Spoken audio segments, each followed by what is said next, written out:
Alright, what's going on, guys? So I'm here with one game pickup and then a few other things. So let's get right to that game.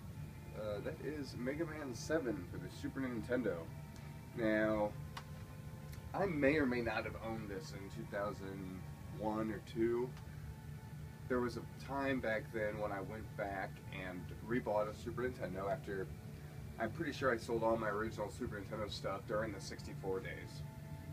So I went back, got a new Super Nintendo, bought about a dozen or 2 dozen games, and among them were Gradius 3, and then, you know, Zombies, Ate My Neighbors, and there's a Smash TV, there's a handful of those games. Anyways, I still have a lot of those ones. But I do not have Gradius 3, which leads me to believe that I let a friend of mine borrow them.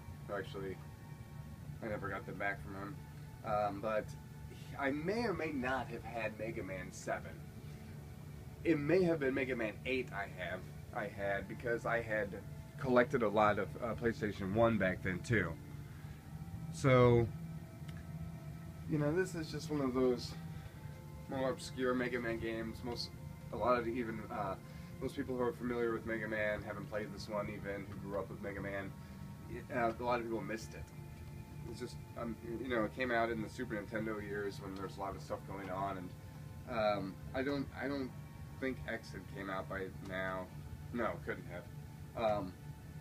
So, you know, it's definitely a good game, but this game's just going up in value way too much. It was around $100. It was around, actually, less than $100, up to around Christmas time, and now it's hitting almost 150.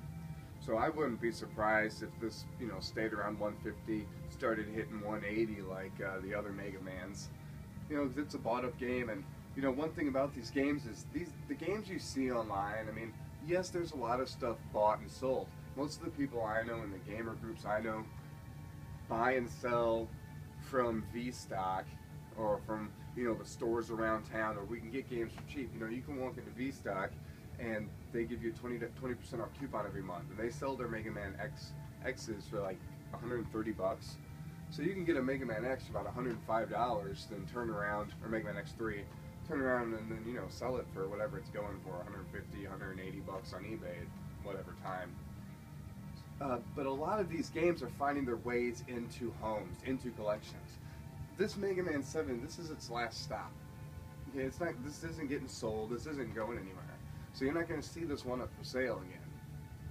And that's the whole concept behind the price bubble, the value of these things, and the demand.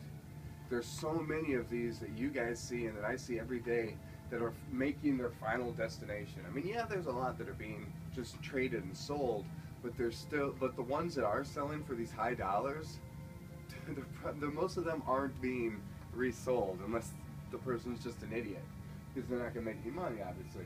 But, so, you know, it just leads me to believe and speculate upon my, you know, habit and what I think others are doing, that, you know, the games, they're probably not going down in value. I mean, I don't think we're going to see Mega Man 7 around 90 bucks again. I don't think it's going to go below 100 again.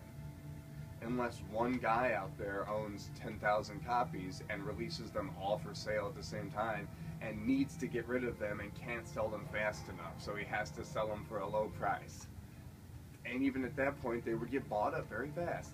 So, get the games you want now. I was telling my buddy, the D-Rex, you know, send me your NES list now, because I have a feeling that the NES and Super Nintendo are just going to get to ridiculous points, and it's just going to be not fun.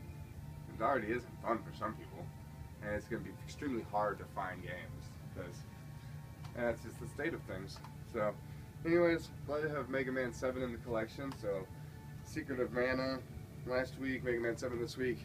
I'm going to try to keep up with the Super Nintendo game a week, and you know, I know that's a slow pace. Obviously, sometimes I'll pick up more around Christmas time. I'll probably indulge a bit, but you know, just knocking these games out strategically as far as price. So this actually is my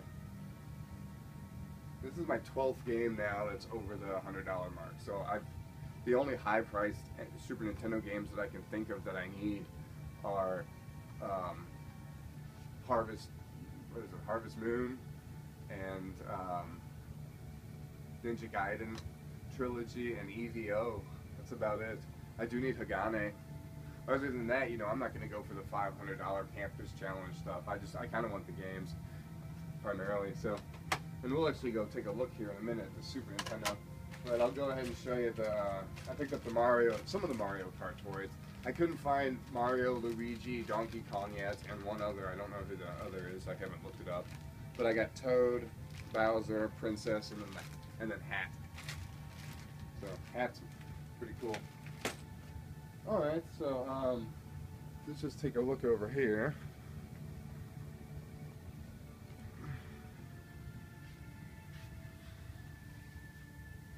Some lighting.